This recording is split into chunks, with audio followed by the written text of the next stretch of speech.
Les curseurs sont multiples. Aujourd'hui, la méthanisation, le biogaz en France, ça représente une multitude d'emplois qui vont de techniciens à ingénieurs, responsables et directeurs.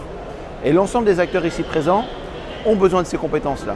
Donc bien sûr, ça prend du temps, des formations de se mettre en place. Et aujourd'hui, sur ce salon, on peut voir différentes formations juste derrière moi, telles que l'EPL Agro de la Meuse, telles que le CS RUMA, qui sont des formations diplômantes pour l'exploitation de sites en méthanisation en France.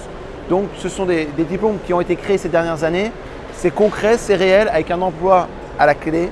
Et aujourd'hui, ce que l'on souhaite, c'est avoir ces différentes formations territoriales.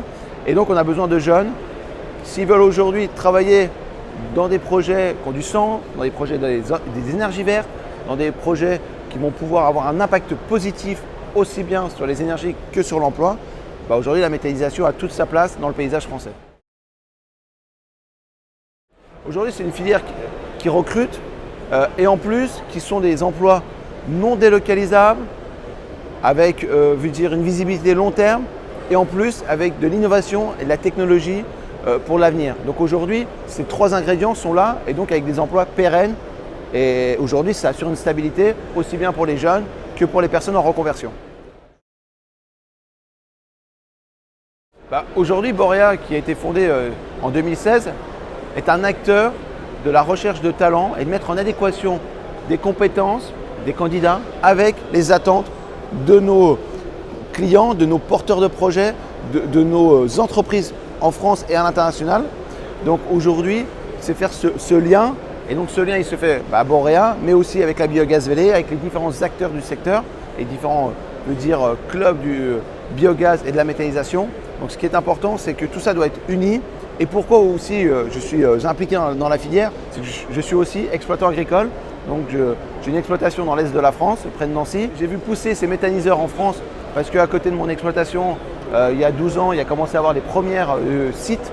Et donc de là, il y a vraiment une envie de voir émerger une énergie non délocalisable, locale et qui fasse de la création d'emplois sur des villages des fois de 200-300 habitants et créer 3 emplois aujourd'hui.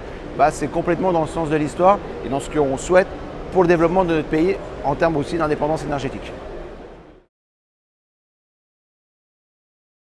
Aujourd'hui, ce salon il a toute la place dans le paysage français. En plus, c'est un salon qui se déplace chaque année. Donc on a été à Metz, on a été à Strasbourg, à Lille, à Bordeaux. Et donc, ça veut dire que ça permet de montrer la place de la méthanisation et du biogaz et biométhane sur les territoires. Alors aujourd'hui, on est pendant 2 jours sur la région bordelaise, donc il y aura beaucoup d'acteurs régionaux, des porteurs de projets, des agriculteurs, mais aussi des viticulteurs. Donc tout ça, ça va permettre de montrer le potentiel de ces projets et donc de l'emploi derrière et donc des formations qui seront mises en place dans la région Aquitaine par exemple.